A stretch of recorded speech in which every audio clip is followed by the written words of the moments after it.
Asking for money is not fun. Some of us would rather liquidate our retirement accounts or consider selling a kidney before asking for help paying our bills. But when the bills we're talking about is the tuition bill, and the ask in question is applying for need-based financial aid, it's really a smart move to make.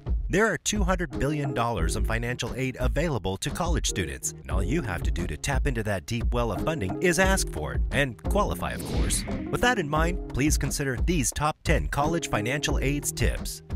Number 10. Do your homework. We're not talking about school assignments, although those are also important. Before applying for financial aid, it's a good idea to do some research. There are dozens of scholarships and grants available to students. Each has its own set of requirements and rewards. Some aren't affiliated with any particular college or university. Anyone can apply. Many institutions have specific programs available only to that school's students, and there are plenty of resources on the web, such as scholarship.com, that could point you in the right direction. It's important to pay attention to the requirements of each scholarship or grant. In some cases, the money from the program may be used for any cost a student might encounter.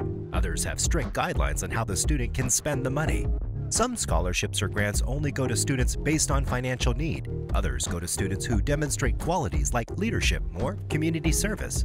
Students don't have to repay the money from scholarships or grants. That makes them an attractive alternative to student loans, which must be repaid with interest later on. This also means that it can be competitive to land certain scholarships, but don't let that discourage you. Keep researching, because sometimes you may find a scholarship perfect for your needs that others have overlooked.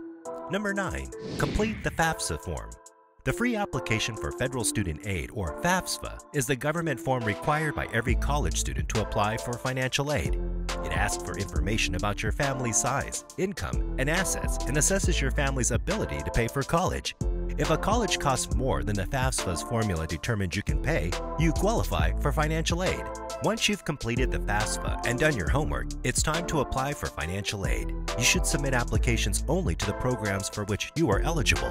Pay attention to scholarships and grant requirements. In some cases, the grant or scholarship may only go to a student who has no other financial aid. If you plan on using multiple programs to fund your college education, you may need to skip those programs. Number 8. Fill out all forms. Fill out all application forms completely and make sure you've committed no errors. Keep your materials neat and organized. A dirty application could cost you a scholarship.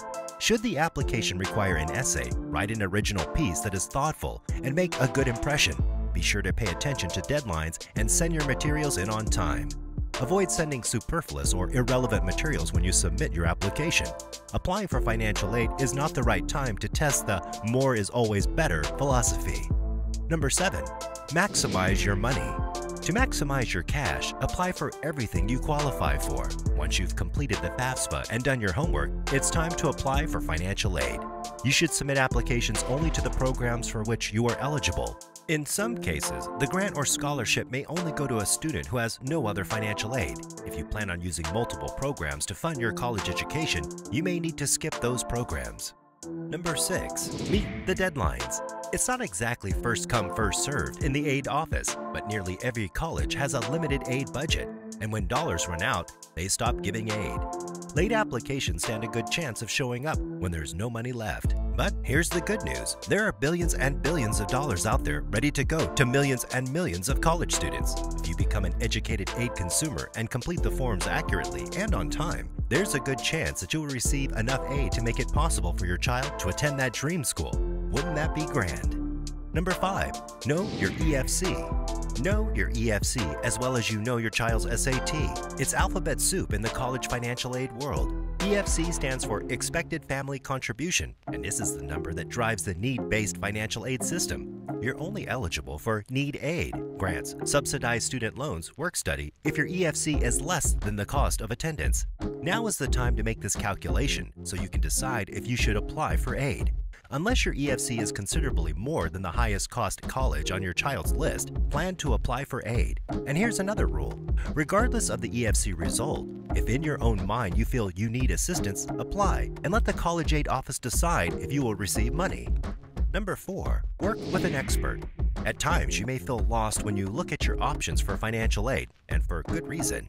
There are so many programs, each with its own set of rules and deadlines, that it would be surprising if you didn't find it complicated. And that's why you should never hesitate to ask for help.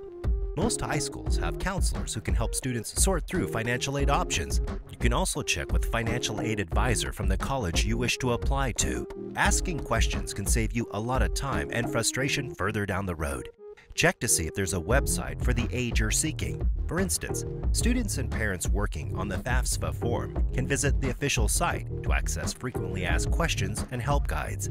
Several other scholarships and grants also have websites that may answer your questions. You should never hesitate to ask about a scholarship program that seems fishy to you. There are plenty of scam artists who target students looking for financial aid. Unfortunately, the scholarship you're interested in could be a fraud. Ask a counselor or check with a Better Business Bureau if you encounter a scholarship that sounds questionable. Number 3. Use net price calculators. And speaking of planning ahead, a college financial aid offer, or lack thereof, should not come as a shock to you come spring of the senior year. Every college is required to provide a net price calculator on their website, where you can plug in your basic financial data and it'll provide you with an estimate of your aid package long before applying to the school. The vast majority of students attending college are not paying full prices because they qualify for some level of assistance. Therefore, before excluding a school from your college selection process based on its sticker price, complete the net price calculator on the school's website and learn what your actual bottom line cost will be once financial aid is accounted for. You may be pleasantly surprised. Some of the most expensive colleges on paper are actually the most generous with financial aid. Understand your aid eligibility before deciding whether or not a school is in your price range. Number 2. Provide verification documents. The government automatically selects approximately a third of FAFSA applications for verification, and some colleges verify 100% of their financial aid applications. Verification is a process by which you need to provide documentation, such as tax return transcripts, to a college aid office to confirm that the numbers reported on the FAFSA are accurate. If a college requests verification documentation, provide it promptly to ensure that the financial aid process moves forward. Bonus tip: make sure you're checking your email and, if provided with a login, the college student information system so you'll know when additional documents are requested. Number 1. Plan ahead. The above items are all steps to follow during senior year of high school when you're actually submitting financial aid applications. But if you're thinking about the financial aid process earlier than that, as you should, the best thing to do is to plan ahead for the upcoming aid application and tuition payment processes. Many families hesitate to save for college because they think their savings will disqualify them from financial aid, which is nearly always a huge mistake. Assets have very little impact on the financial aid calculations, and any amount you can save will help you pay for college much more than the very small amount of aid your savings might cost you. Income drives the financial aid formula, and it's actually your income from 2 years before the year you're applying for aid that is looked at on each aid application. You should therefore think carefully about the timing of liquidating income-producing assets.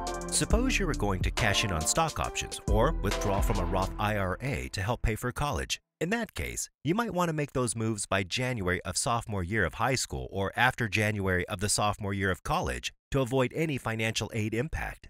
And those are the top 10 financial aid tips. We hope you enjoyed our video. Just be sure to subscribe to our channel for more of our awesome content. And please give us a like and share the video. And don't forget to turn on the notification bell for timely updates of our new uploads. We value your feedback. Feel free to share your thoughts with us in the comment section down below. See you in the next video. Goodbye.